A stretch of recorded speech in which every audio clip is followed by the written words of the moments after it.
ဒီဇလန်းလေးကိုနားထောင်ပြီးသွားရင်တော့လမ်းဘေးတနေရာမှာနတ်စင်တစ်ခုကိုတွေ့ရင်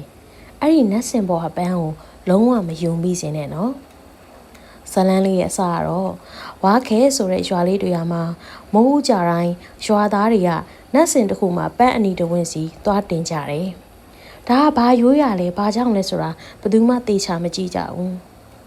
ဒါပေမဲ့လူကြီးတွေအများအားပြောတဲ့စကားတစ်ခုတော့ရှိတယ်အဲ့ဒီနတ်စင်ပေါ်ကပန်းကိုလုံးဝမယူရဘူးဆိုတာပါပဲရန်ကုန်ကနေဗီဒီယိုရိုက်ဖို့ရောက်လာတဲ့ကိုနေဝင်းကတော့အဲ့ဒီစကားကိုရီးလိုက်တယ်ပန်းတွင်းကဘာလုပ်နိုင်မှာလဲသူကင်မရာကိုဖွင့်ပြီးတော့နတ်စင်ရှိမှရိုက်ကူးနေတယ်လေးမတိုက်ဖက်နတ်စင်ပေါ်ကအနီရောင်ပန်းတွင်းဖြည်းဖြည်းချင်းမြေပေါ်ကျလာတယ်သူကောက်လိုက်တယ်ကင်မရာထဲကိုကြည့်ပြီးတော့ရီးပြီးပြောလိုက်တယ်ဒီပန်းကိုငါအမှတ်တရယူသွားမယ်အဲ့ဒီစကားပြောပြီးတဲ့အချိန်ကင်မရာစကရင်ကတစ်စက္ကန့်လောက်မဲသွားတယ်ပြန်လဲလင်းလာတော့ကိုနေဝင်းတယောက်တည်းမဟုတ်တော့ဘူးသူ့အနောက်မှာအဖြူရောင်ဝတ်စုံနဲ့သပင်ရှိရှိအမျိုးသမီးတယောက်ငြိမ်ငြိမ်လေးရပ်နေတယ်ဒါပေမဲ့ကိုနေဝင်းကမမြင်ဘူးကင်မရာထဲမှာပဲပေါ်နေတာသူအိမ်ပြန်ရောက်တဲ့အထိဘာမှမဖြစ်သေးဘူးလို့ထင်နေတယ်ဒါပေမဲ့အဲ့ဒီညအိယာဝင်ကနေသူယူလာတဲ့အနီရောင်ပန်းကပန်းမဟုတ်တော့ဘူး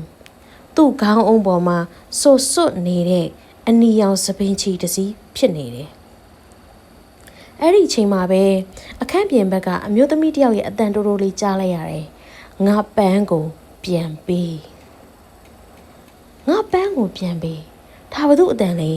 ။ကိုနေဝင်အသက်ရှူတောင်အတန်တောင်ထွက်ရဲတော့ဘူး။တကားပေါင်တော့ဖြည်းဖြည်းချင်းရှောက်သွားတယ်။တကားအောက်ကကွက်လက်လေးကိုသူငုတ်ကြည့်လိုက်တယ်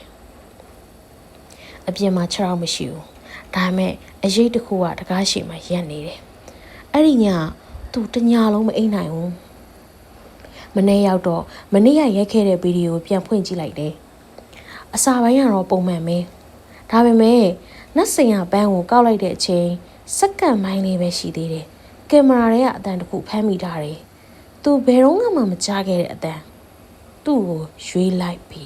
။ဟာဒါဘာလို့အတန်လဲဘာကြီးလဲ။သူစက်သိမ်းမွေးညင်းနေထားသွားတယ်။ခန္ဓာကိုယ်တစ်ခုလုံးအေးဆက်သွားတယ်။ဗီဒီယိုဖရိတ်ကိုချင်းကိုသူရက်ကြည့်တယ်။နတ်စင်နောက်မှာမနေ့ကအဖြူရောင်ဝတ်ထားတဲ့အမျိုးသမီးရက်နေတဲ့နေရာမှာအခုတော့လူ9ယောက်ရက်နေတယ်။အသက်အရွယ်မတူကြဘူး။အမျိုးသားအမျိုးသမီးကလေး။အိုး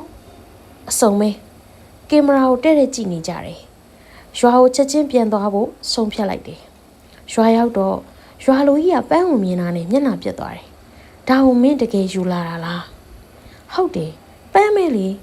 ဘာထူးဆန်းလို့လဲကိုနေဝင်းကအဲ့လိုပြန်ဖြေလိုက်တော့ရွာလူကြီးကခေါင်းကိုဖြည်းဖြည်းချင်းရမ်းလိုက်တယ်အဲ့ဒါပန်းမဟုတ်ဘူးရွာသားတွေသူ့ကိုနတ်စင်ကြီးခေါ်သွားကြတယ်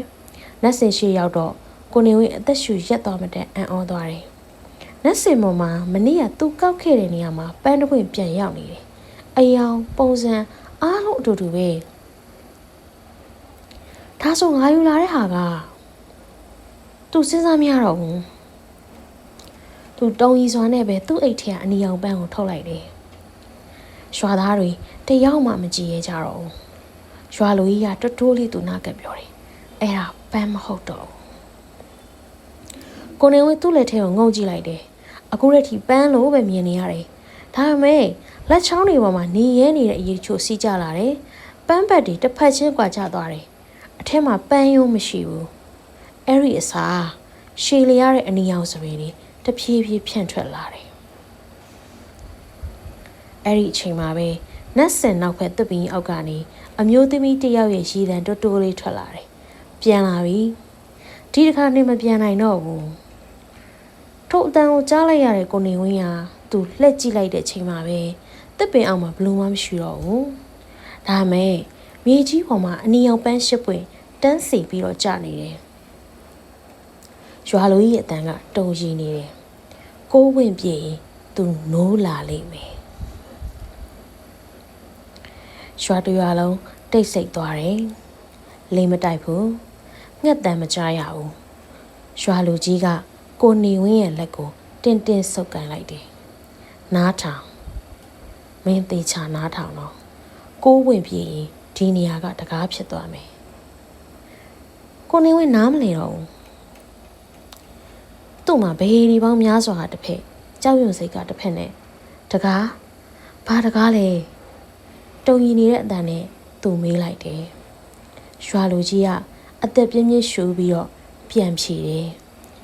လူနဲ့မမြင်ရတဲ့လောကကြားကတကားအဲ့ဒီစကားဆုံးလိုက်တာနဲ့ကိုနေဝင်းရဲ့ကင်မရာကသူ့ဘာသာအလိုလိုပွင့်လာတယ်ရက်ကော့အလိုလျောက်စနေတယ်စကရင်ထဲမှာကိုနေဝင်းမရှိဘူးအဲ့ဒီအစားနတ်စင်ရှေ့မှာအဖြူရောင်ဝတ်ထားတဲ့အမျိုးသမီးတယောက်ပန်းကိုရေဖြန်းနေတယ်သူမရဲ့စပင်အရှိကြီးကမြေကြီးထိတွဲလောင်းကျနေတယ်သူမဖြည်းဖြည်းချင်းခေါင်းလဲလိုက်တယ်မျက်နှာကိုစပင်နဲ့ဖုံးထားတယ်ဒါမဲ့ကင်မရာရဲ့အတန်ကရှင်းရှင်းလင်းလင်းထွက်လာတယ်နောက်ဆုံးပန်းကဘယ်မှာလဲရုတ်တရက်ကိုနေဝင်းရဲ့ဘယ်ဘက်ရင်အောင်ပူလောင်လာတယ်အင်ကြီးကိုလှန်ကြည့်လိုက်တဲ့အခါအနီရောင်ပန်းတစ်ပွင့်ရဲ့အမှတ်အသားသူ့အရေးပြားပေါ်မှာတက်တူးထိုးထားသလိုပေါ်နေတယ်ရွာလူကြီးမျက်လုံးပြူလာတယ်မင်းပန်းကိုယူလာတာမဟုတ်ဘူးမင်းကပန်းကိုယူလာတာမဟုတ်ဘူးပန်းကမင်းကိုရွေးလိုက်တာအဲ့ဒီစက္ကန့်မှာမြေကြီးအောက်ကတုံခါတန်တွေထွက်လာတယ်နတ်စင်မော်ကရှစ်ပွင့်သောအနီရောင်ပန်းတွေတပြိုင်နဲ့ညှိုးနှမ်းသွားတယ်ပြီးတော့ကိုနေဝင်းရဲ့ရင်ဘတ်ပေါ်ကပန်းအမှတ်ကဖြည်းဖြည်းချင်းပွင့်လာတယ်ကိုးပွင့်မြောက်သောအနီရောင်ပန်းရဲ့ပုံသဏ္ဍာန်ဖြစ်တယ်ညတညလုံးရွာသားတွေဘုန်းကြီးကျောင်းပေါ်မှာမေတ္တာပို့နေကြတယ်မနေ့လင်းတော့ကိုနေဝင်းပျောက်သွားပြီရှာလို့မတွေးတော့ဘူးသူ့ကင်မရာကိုပဲနတ်စင်ရှေ့မှာတွေးလိုက်ရတယ်မက်မိုရီကတ်ကိုဖွင့်ကြည့်လိုက်တဲ့အခါနောက်ဆုံးဗီဒီယိုတစ်ခုလေးကျန်နေတယ်ဗီဒီယိုထဲမှာကိုနေဝင်းကကင်မရာကိုကင်ထားပြီးပြုံးနေတယ်ဒါပေမဲ့သူ့အပြုံးကအရင်လိုမဟုတ်တော့ဘူးသူ့နောက်မှာအနီရောင်ပန်းကိုဝင့်တန်းစီပြီးတော့ပွင့်နေတယ်သူကကင်မရာကိုတဲ့တဲ့ကြည့်ပြီးတိုးတိုးလေးပြောလိုက်တယ်နောက်တစ်ယောက်လာတော့မယ်ဗီဒီယိုပိတ်သွားပြီလို့ထင်လိုက်တဲ့ချိန်မျက်နှာပြင်မမဲထဲမှာကြည့်နေတဲ့လူရဲ့ကိုယ်ပိုင်မျက်နှာပြန်ပေါ်လာတယ်ပြီးတော့အမျိုးသမီးတစ်ယောက်ရဲ့တိုးတိုးလေးရည်တံကြားလိုက်ရတယ်ပန်းကိုမယူနဲ့တချို့လမ်းမေးနှက်စင်တွေမှာပန်းတွေကိုအလှတင်ထားတာမဟုတ်ပါဘူးပြန်မဖွင့်တဲ့တကားတစ်ချက်ကိုပိတ်ထားဖို့တင်ထားတာလို့လည်းပြောကြတယ်တကယ်လားစိတ်ကူးရင်လားဘယ်သူမှမသိနိုင်ပါဘူးရှင်ဒါပေမဲ့ဒီညလမ်းဘေးကနှက်စင်တစ်ခုမှာအနီရောင်ပန်းတစ်ပွင့်ကိုတွေ့ရင်တော့ဒီဇလန်းကိုတစ်ခေါက်လောက်သတိရလိုက်ပါအားလုံးပဲ